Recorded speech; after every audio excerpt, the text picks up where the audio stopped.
All right, welcome back, Math 212.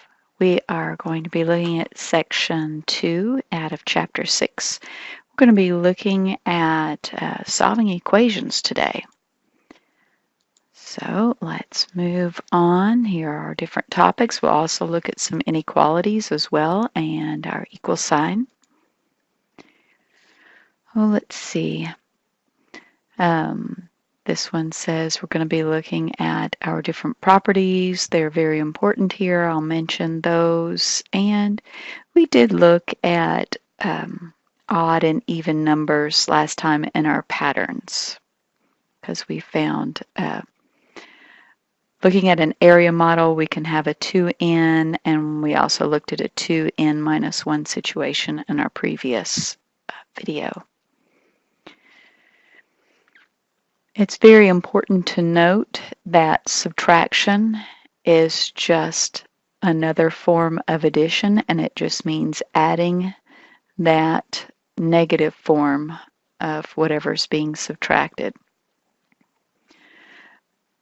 The fact that addition is commutative is represented here, meaning that 2 plus 3 is the same as 3 plus 2. That also works for multiplication. However, subtraction and division are not commutative.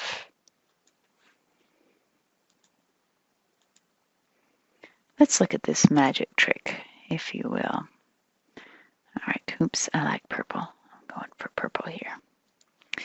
Okay, so it tells me to pick a number between 1 and 100. So I'm going to choose that number to be n.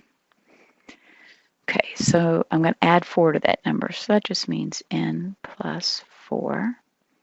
Multiply that number by 2. Okay, so I'm going to take 2 times my number n plus 4. Subtract 2 from my number now, okay? So I've got this 2 times n plus 4, because I'm multiplying it by the whole thing. Now I'm just going to subtract 2 from that number. Now I got to take this whole thing, and then I'm going to divide it by 2. So I've got 2 times n plus 4 minus 2. Then that whole thing is going to be divided by 2. I've got to subtract the original number. The original number was n. So let me write that down real quickly. Okay, so I wrote all of that stuff down. Now let me subtract off my original number, which would be n. Okay, go through these steps. So there's the algebra of what I did. Here he sits right here. And they tell me my answer is 3. So I'm going to figure out why that is. So what I'm going to do is I'm going to distribute that 2 there. So I'm going to have 2n plus 8 minus 2. Then I'll write the rest of that stuff down. Divided by 2 minus n. So this is then 2n plus 6 divided by 2 minus n. Following my order of operations, I'm going to divide all of this by 2. That's going to be n plus 3. So I just did all of this. And then I'm going to subtract off n. Well, of course, my answer is going to be n because n plus 3 minus n is 3. So, yep, I believe that's true as well. So looking at this visual model, let's see what this is about. We've got, we're showing that 2 times some number and what that model looks like, okay? So they want us to show 2. So I draw my 2 blocks here like so. 2 times 7. So I've got 2 in this direction. 1, 2. I'm going to need 7 in this direction. So give me a second. All right, I hope they're happy. I drew what this model would look like. It is 2 by 7. And this is the model for 2 times some n, of course. And of course, there would be 14 squares there. So let's see what we have next. Oh, now I'm not drawing 2 times any of them, but it is a representation of 2 times however much, because I have 2 rows times the number of, just as whatever that number is written out there along the bottom horizontally. Okay, odd numbers can be thought of as one left over, of course. So how could I do that? Well, if I was going to do 2 times, let's say I did 2 times 3 plus 1, I could just still draw the 2 and then 1, 2, 3, and then a plus 1. Always just adding 1 tacked onto the end, and that would be a model for that 2 times 3 or an odd number. And notice if I have even plus even, now the odd numbers have one guy left over, but if I have an even plus an even, it will always be some multiple of 2. An even plus an odd will always have that one odd guy left over, and you could show that using the pictures, and that would be really cool. Odd plus odd. Let's look at an odd plus an odd. I'll just do this one. Notice how an odd number has one left over here, one left over here. These two guys could match right up, and then I would have another even number. So that's why an odd plus an odd is even. Visually, that is, not necessarily proving it, but just showing it visually. And we use symbols. Pi is our symbol for 3.14, carrying on because it is an irrational number, so it carries on forever and ever. C, in this particular case, represents circumference, and D, the diameter. They went through and listed a few of them so that we would know how to state those. Those are all nice. And in looking at these other variables, or in some cases functions, sine, cosine, tangent represent trigonometric functions. So, and our x would be our unknown in this. So sometimes when we have functions that we don't have a symbol to represent, we call those transcendental functions. Let's see what we have next. Equals. Oh my goodness. How do we define equal to anyway? What does it really mean? By the first grade, they should understand the meaning of the word equals. And it would be nice if instead of trying to think of equal to as something you do, looking at it as 8 and 4 have the same value as 7 and something, and trying to figure out what goes there. Now you could go ahead and say that that's 12 equals something plus 7, but what number added to 7 would give us that 12? I could look at it as 8 and 7, they're 1 off, and so are 4 and 5, so I need that extra 1 to be added to make those two values the same. Might be a nice way to look at it. It's always good if we can look at these things in many different ways. And oh, here they go about saying that in another way. They want you to do that so that whenever we are trying to solve equations, we don't try to add this 3x and 4 so strongly, and we just try to figure out what would x be so that we would have the same value. And one concrete example of that would be to look at our balance beams. Our balance beams are really good ways to show this. Notice that 3 plus 5 equals 8, or has the same value as 8 because they are balanced. In looking at inequalities, the tiny side goes to the tiny guy, so this one would look like that. And we are looking at inequalities in addition to that and solving inequalities. We can see that an inequality is one where our balance beam is tilted to one side or the other. So let's look at this one. This says, wish they'd have written it out just a little different, but we can figure this out. They say that 42 plus 65 equals 107. And they want to say, is it true that if I add 9 over here and add 9 over here, I'll have the same thing? Well, in thinking of it in terms of balance beam, yes, that would be true. Can I look at this one and decide if they're equal? without having to totally add them, I see that 46 and 54, would they balance out with 48 and 52?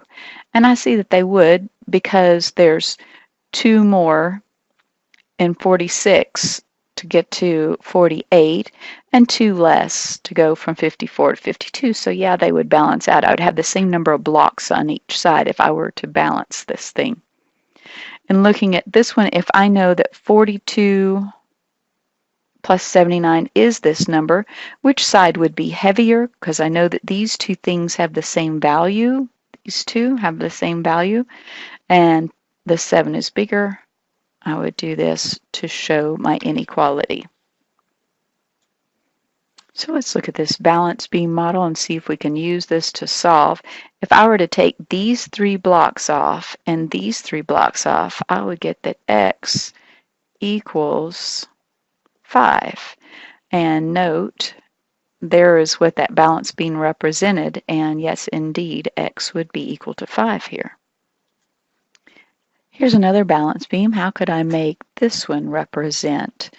I see that x minus 4 equals 6. So I know it's balanced right now, but this side has these minus ones. Well, if I put a 1 here, I would have to put a 1 over here. So that would make that go away. Put 1 here. If I add 1 to one side, I got to add it to the other. That would make this one go away, because the 1 plus the minus 1 is 0. Put another one over here, another one over here. Make these go away.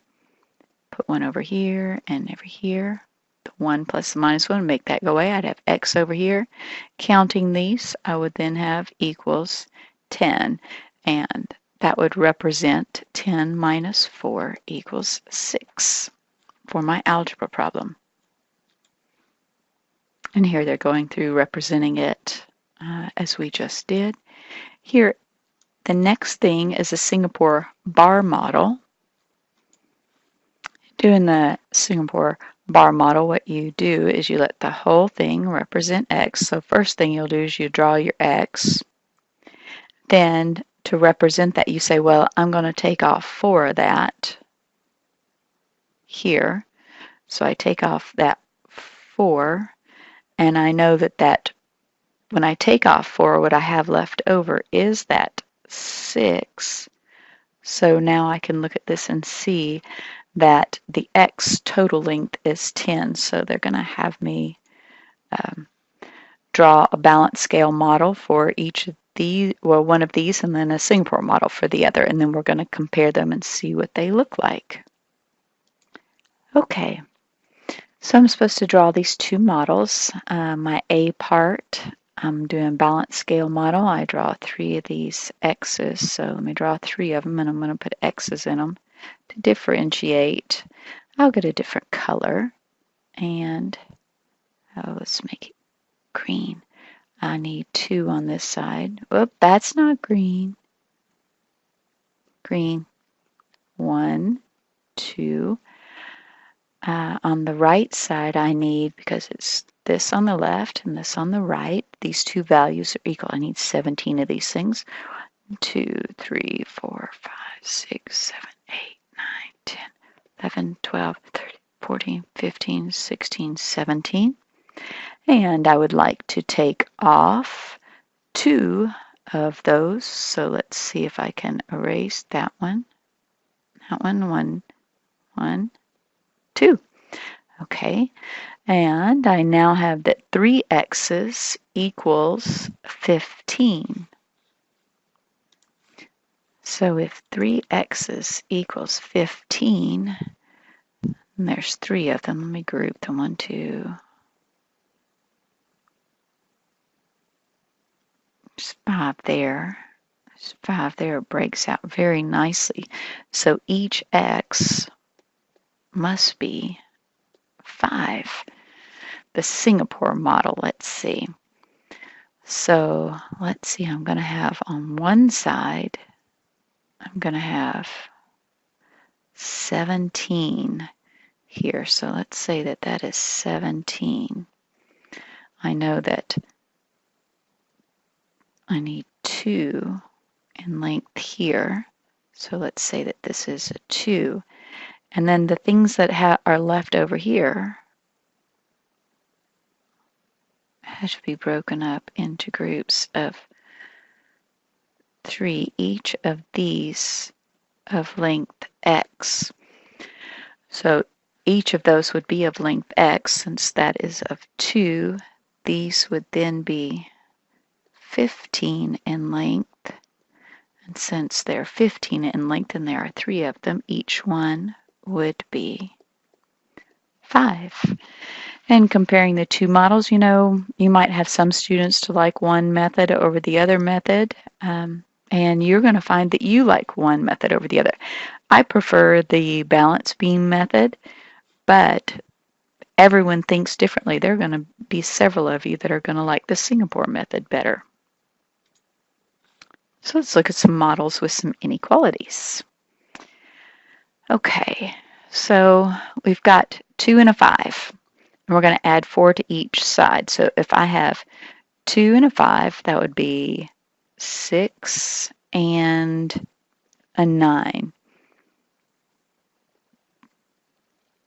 If I added 4 to each side, basically what I did was I took the 2 and I took the 5 and I shifted both this way by 4 each. So my inequality still remains the same. If I multiply each by 3, that's going to be a 6 and a 15. Essentially what I've done is my 2 and my 5, I've multiplied by 3, so I've gone basically 2 plus 2 plus 2 in this direction, and 5 plus 5 plus 5 in that direction, and I still have this 6 is greater than 15. However, when I multiply by a -3, negatives change the direction. So 2 times -3 is -6, and 5 times -3 is -15. So looking at this on my number line, where I have -15 is this way, and -6 is here, my -6 is actually bigger, so I will end up flipping the inequality symbol, which is something that we kind of memorized whenever we were solving inequalities. We remembered that if we multiply or divide both sides by a negative, remember you flipped the direction of the inequality, and that was something we memorized, and it has to do with the fact that negatives flip the direction. So let's look at our the Utah State University's library of virtual manipulatives. It's one of my very favorite websites to use. And of course the URL is up there so you can look at that. Let's look at our algebra balance scales. Really cool little, oops, you'll have to run Java. Something about, no, we're just going to run it. Something about this that I might want to mention is it works best in Explorer. Chrome and Firefox have a little bit of trouble sometimes with Java, and so if you're having trouble running Java, use Internet Explorer as your browser that you choose to use. So let's look at this. 2x, so I'm going to put an x here, an x here, and I'm going to represent the equation on the left and then the equation on the right. Got to put 5 of those little suckers down. 1, 2, 3, 4, 5. Great website for kids. You can have them use this in class if you have computers for them to work with. Now here we are looking at our equations. I'm looking at this equation, and what I'd like to do is take off 2 of those blocks on each side. So I'm going to subtract 2 from each side and then say go. That's beautiful. Now what I'd like to do is I'm going to subtract one of these x's from each side. That would make those x's still balanced. And notice I am at x equals 3. And that would be my answer to this one. Very cool. I can just go to new problem, try it again. 1, 2, 3, 4. 1, 2, then an x, and then 1, 2, 3, 4, 5. Nice. It's balanced. I like that. Continue. Let's take these 2 blocks off of both sides. So I'm going to subtract. That would be a subtraction. 2 from both sides. Go. I would like to subtract an x from both sides. So I can just get x's on one side. Go. I have 3 x's. I'm going to group them. So I'm going to divide both sides by 3 and then tell it to go. And I have x equals 1 and it says yay. All right, so that is one where you don't have any negatives, but sometimes we have negatives that we need to deal with. So let's just go through one of them with negatives and see what that would look like. So this says negative 3x is 1. I like how it makes it go up. 3, then plus 2. 1, 2, then a negative x over here, and then minus 6. 1, 2, 3, 4, 5, 6. And this really drives home the fact that you have a balance beam, and that is what your algebra problems represent. So let's see how it is that we're going to get to figuring out what this is. I usually like for my x's to be on the left, so I'm going to add 2 to both sides to get just plain no blocks there. Oops, that's not what I should do. I actually should have subtracted those 2 from both sides. I'm going to subtract 4 from both sides now since I got those added there, and I didn't like it, but that's still a great thing to do. Notice how I got more of my minuses on that side. All right, so I want that x gone off of this right-hand side, so I'm going to add x to both sides. Big fun. Let's make sure I just have x's. Oh, that's pretty nice. Now I'm going to divide both sides by negative 2 and tell it to go. Aha, x is 4. All right, so that concludes 6.2 video. I did have a lot of fun with my manipulative here. It is one of my favorite online virtual manipulatives to use. I'll be using it a few more times throughout the semester. All right, if you have any questions with this, you be sure and let me know. Thank y'all.